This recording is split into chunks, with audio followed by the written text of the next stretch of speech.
Bismillahirrahmanirrahim. Assalamualaikum warahmatullahi wabarakatuh.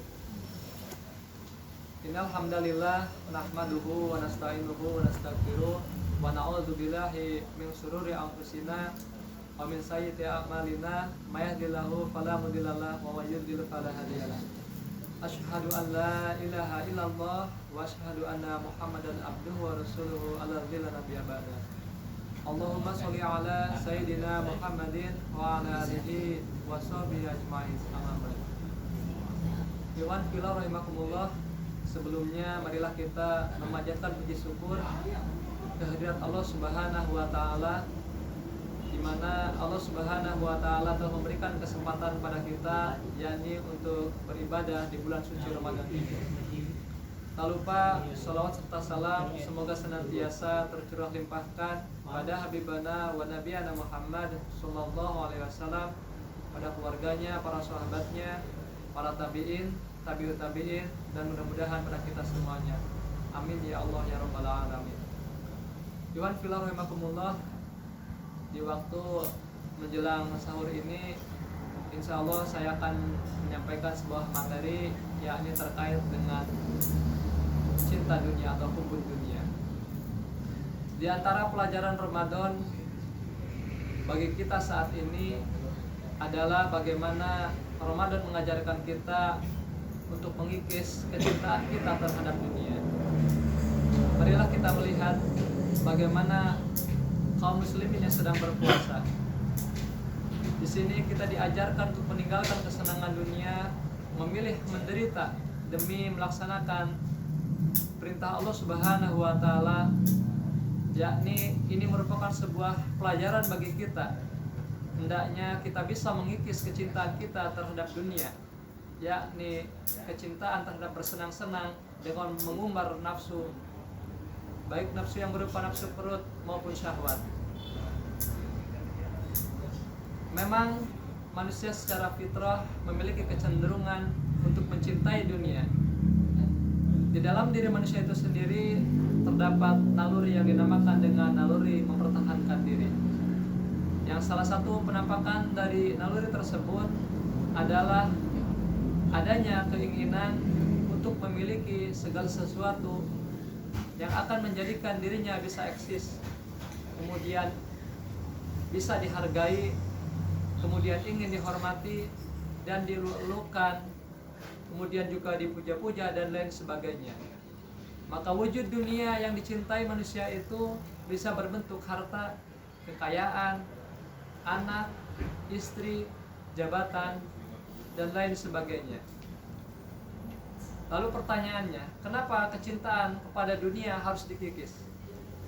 Karena kecintaan kepada dunia jika terus berkecumuk atau bercokol di dalam hati manusia, niscaya itu akan menghalanginya dari ibadah kepada Allah Subhanahu wa taala, dan juga salah satunya adalah dengan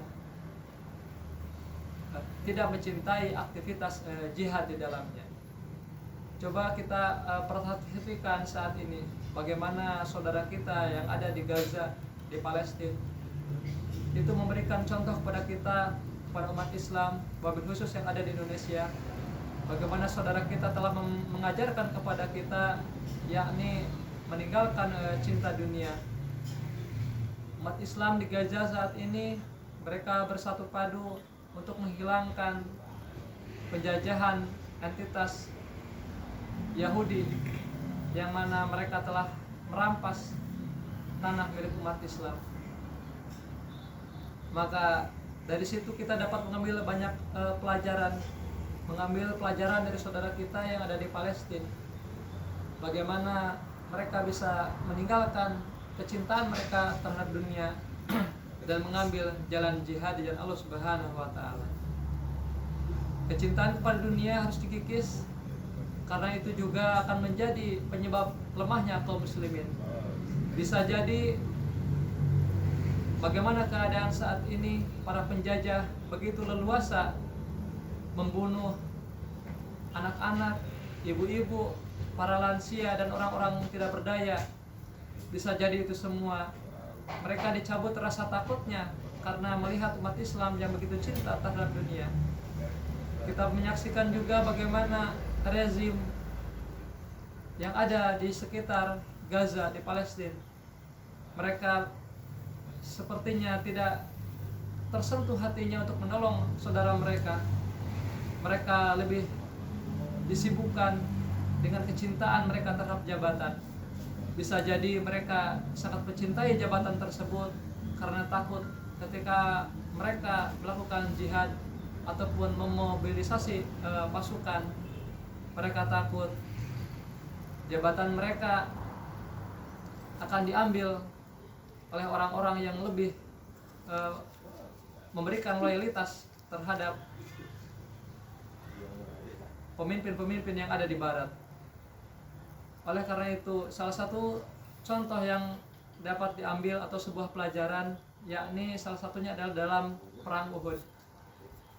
Pada waktu itu Rasulullah Shallallahu Alaihi Wasallam memerintahkan kepada pasukan pemanah yang berada di atas bukit, yakni mereka tidak boleh menuruni bukit apapun keadaannya. Tetapi pada waktu itu, ketika para pasukan pemanah yang berada di atas bukit melihat pasukan musuh yang mulai mundur dan mulai terkalahkan, lalu para pasukan yang ada di bawah bukit tersebut mendapatkan ghanimah atau rampasan perang, maka para pasukan pemanah yang berada di atas bukit tergiur dengan melihat banyaknya harta yang ditinggalkan oleh pasukan kafir. Maka mereka pun melalaikan perintah Rasulullah Shallallahu Alaihi Wasallam, yakni untuk senantiasa berada di atas bukit, tetapi mereka memilih untuk turun dari atas bukit karena melihat ghanimah yang begitu banyaknya. Maka dengan melihat pasukan pemanah yang berada di atas bukit mulai turun itu, orang-orang kafir, para pasukan kafir mulai mengambil alih posisi, yakni mereka balik menyerang dari belakang ke muslimin. Itulah salah satu ibrah yang dapat diambil pelajaran dalam perang Uhud tersebut, yakni ketika kita mengabaikan perintah Rasulullah Shallallahu Alaihi Wasallam, maka umat Islam pun akhirnya dapat dikalahkan dalam perang Uhud tersebut, yakni atas perbuatan mereka yang lebih mencintai dunia dan mengabaikan perintah Rasulullah Shallallahu Alaihi Wasallam. Oleh karena itu, bagaimana cara mengikis cinta dunia dalam diri kita sehingga dunia tidak menjadi penghalang ibadah di dalam berjuang di jalan Allah Subhanahu wa taala. Selain kita harus mengetahui bahaya dari cinta dunia, sebagaimana dijelaskan tadi, kita juga harus mengetahui hakikat dunia dibandingkan dengan akhirat. Banyak sekali ayat Al-Quran yang menjelaskan akan hakikat dunia. Di antaranya yakni di dalam Al-Quran surah Al-An'am ayat 32. A'udzubillahi minasyaitonirrajim.